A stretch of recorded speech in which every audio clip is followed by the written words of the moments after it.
Hello guys, welcome back to Let's Play Pokemon Legends for the final installment of the location guides. Thank goodness for that. As much as it's been interesting finding what's where, I don't really want to be spending the rest of my life editing these together because they're a bit of a pain. But yes, so before we really go anywhere, we're randomly back at National Park. First time I've actually had to do some backtracking in this locations thingamajig, at least. Purely to find Kakuna at night, which I said I was going to do about 2-3 parts ago and never did. So now we have that Kakuna, which has saved us probably the best part of 30 seconds in evolving a Weedle. But nonetheless, it is nice to know where things are, I suppose. And yes, first Pokemon I found that only appears at night. Probably because I don't often stick around to look. I may well have missed other things. Anyway, yeah, back at this place, returning into this building as we did once before. Going to the Battle Tower. If you watched the Let's Play, which you really should have done, then you will know what's coming up, and you will know why I'm randomly depositing 3 Pokemon. Because they kind of make you do that, which is really cheap, and makes the Red battler infinitely harder. Evidently Red does come back. I had no idea he came back. Is that just a crystal thing, or is it just in this hack, or did it happen in Gold too? I don't recall him ever coming back, but maybe I just wasn't... I don't know, maybe it's still rematching the Pokemon League and I just never did that. Or, I don't know, I feel like I should know this. This is kind of like the most important Pokemon game of history. Well, arguably. So yeah, Silver Cave. We spend this, albeit slightly shorter part than normal episode in Silver Cave and nowhere else. Well, actually no, we do make a slight detour towards the end. But yeah, there is a lot to catch in Silver Cave, and nothing wants to cooperate, as you would imagine. Starting with Ursaring, which is a Pokemon I've never liked, because it eliminates the cuteness of its predecessor, Teddiursa, which was one of the first Gold-Silver Pokemon I ever saw, and I loved it. It was very sweet. But yes, we now have the Hibernant Pokemon, apparently, whatever that... I know what it means, just seems a really random Pokemon type to call it. There is also a Golem here, or Golem, depending on how it's pronounced. I've always called it Golem, but ever since playing an Xbox game called Enchanted Arms, all of a sudden I realised it may well be pronounced Golem. Whether that is the case or not, or if it's just that game that's wrong, I would doubt it, but I think it was one of the first 360 RPGs ever, so I don't know. Maybe I'm right, maybe everyone else is wrong. That's gotta be it, everyone else must be wrong. I'm never wrong. And somehow survived that with 6 hit points. I'm not even sure what it did, but I'm impressed that Sada survived it. If we catch this now, I can't tell if we will or not.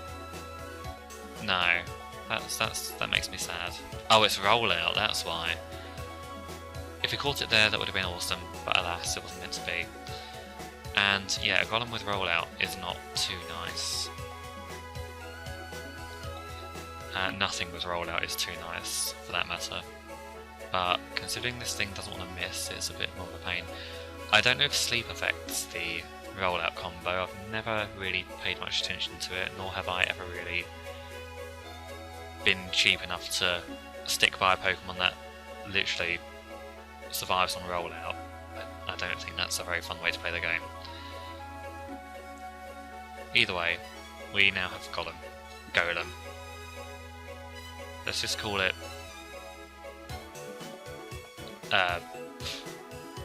Boldor. That will not be relevant for another 10 years. Or not in crystal terms, anyway. We also have Pupitar here, as one would probably expect. I think Pupitar does turn up in the original Silver Cave. Or does it? I'm not sure. I'm acting like I know it all when I really don't. Anyway, it does Rock Slide, and I do Full Swipe.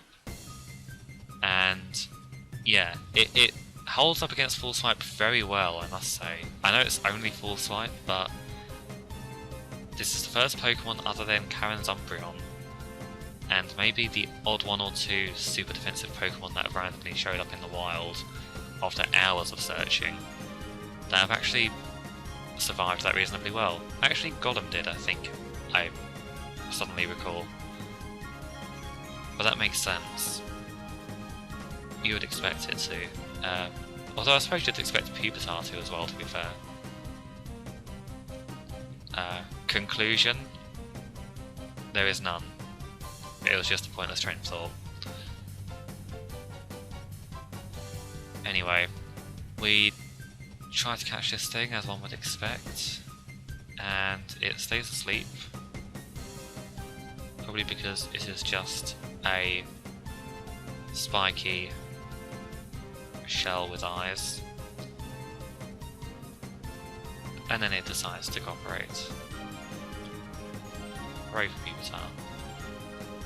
A very unremarkable Pokemon, but its evolution is awesome, and I thought it was completely indestructible until like a few years ago. That is Tyranitar, not Pupitar. Arcanine is also here. Right. Yeah, considering Growlithes have been turning up for roughly the entire thing, probably barring the first couple of routes. Honestly, I don't think anything has turned up as much as the Growlithe. Yeah, this is the first time Arcanine shows up, so that's kind of noteworthy. It is also the biggest pest to catch in existence, because it likes to do Roar. Literally, it's the first thing it will do to you, like, ever, while you're here. There's only one instance where it actually did something else, and that was probably the instance there where it just did Takedown. Luckily, it's another Pokemon that survives ever so slightly with more than one hit point when you do Full Swipe, which is awesome because, well, it's convenient because, yeah, Takedown has recoil damage, and if it does do Takedown, it still stays above the one hit point, which is awesome. And I've just said awesome about 3 times, I'm not quite sure why I got so carried away there. It is good, it's probably not as awesome as, you know, 3 awesomes. Anyway, obligatory surfing, obligatory fishing, neither of which yields anything exciting. Unfortunately, we haven't actually come across any decent fishing Pokemon in all of Johto. So, yeah, that was a shame. So now we are in the red area, which is to say it's gold, but red is here. If that makes any sense. I've never really understood why they needed to name the main characters after colours, but whatever. Anyway, the only thing we need to catch here is a Kabutops, which is really surprising.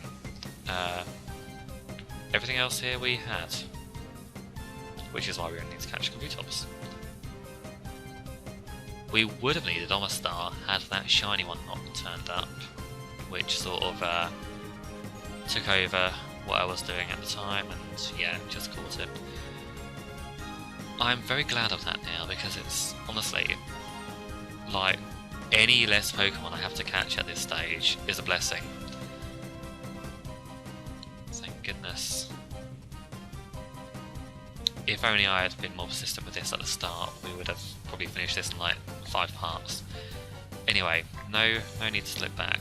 If I had carried on, then the original LP would have been like 20 parts longer, so I don't know, maybe this is the best way to go.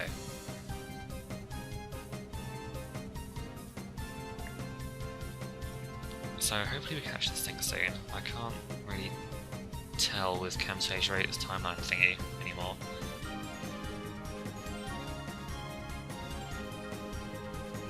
But maybe it's because I'm not zoomed out enough, that would make sense. Anyway,